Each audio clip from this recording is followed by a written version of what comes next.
For Dark Matter News, I'm Leo Ashcraft. The owner of Jordan Lobster Farms said he can't bear to sell or cook a massive lobster that is nearly a century old. The crustacean is so big, employees are surprised by it, and customers would rather take pictures with it than eat it. I've heard of these enormous lobsters, but I've never seen one, so it's a real treat. It's humongous. That one, you have to kind of use your whole body weight to just lift it up, so that was crazy. While it's difficult to tell a lobster's exact age, based on its weight and size, fishermen say this one is roughly 95 years old. Experts say lobsters at the deepest part of the ocean often live to be a century old. Owner Stephen Jordan is no stranger to large lobsters. Restaurant owners and diners routinely come to his wholesale and retail business for ones that weigh 5 to 10 pounds. But this one officially weighs in at a whopping 23 pounds. We received it yesterday morning from one of our fishermen, John Price, who's in the Bay of Fundy. And he shipped it in. He even told us to look in the crate. We opened it up. It was like, whoa. Jordan said it's been about a decade since he's seen a lobster this big. He plans to donate it to the Long Island Aquarium. It's almost like a dinosaur, you know. You like to see it continue on, and I think they would take good care of it. I think it's a nice thing for him to do, that the kids get to see it. It's more cool to watch it and look at it than eat it. The new movie Selfless, released this month, is a provocative psychological science fiction thriller. An extremely wealthy man dying from cancer undergoes a radical medical procedure that transfers his consciousness into the body of a healthy young man. It will take a few days, but it gets easier. How's that new body smell?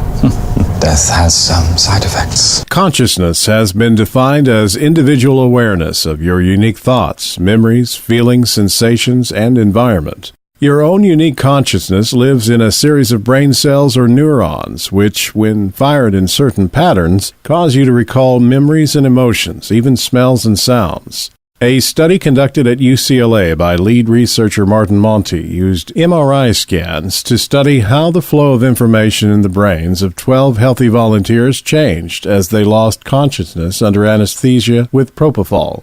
They concluded that consciousness does not live in a particular place in the brain, but rather arises from the mode in which billions of neurons communicate with one another. So will it ever be possible to accurately map an individual's intricate and totally unique consciousness and upload it into another mind? According to ASAP Science, the short answer is yes. It will become possible one day.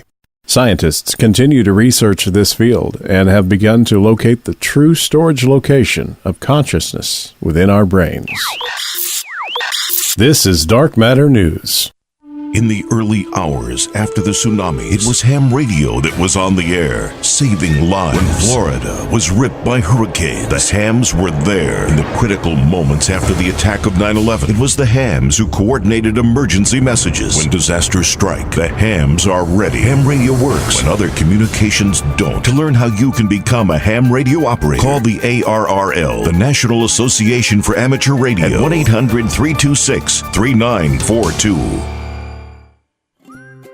With sunny weather and fresh air, many prefer to spend time outside. If you have Social Security business to tend to, that's no reason to ditch the outdoors. You don't have to wait in an office. You can handle much of your Social Security business from your laptop, wherever you want to be.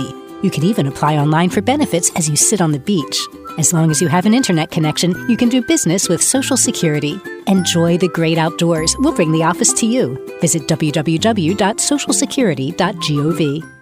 Researchers have discovered the world's oldest fossilized sperm. According to the new study, the cells date back some 50 million years. The sperm fragments were found entrapped in the wall of a fossilized worm cocoon in Antarctica. Sperm cells are rarely found in fossil record as they tend to be short-lived and have delicate structures that don't fossilize well. The research team from Sweden, Italy, and Argentina used a scanning electron microscope to look at the specimen's surface, which revealed the presence of the sperm cell fragments from a 50-million-year-old Clitolata.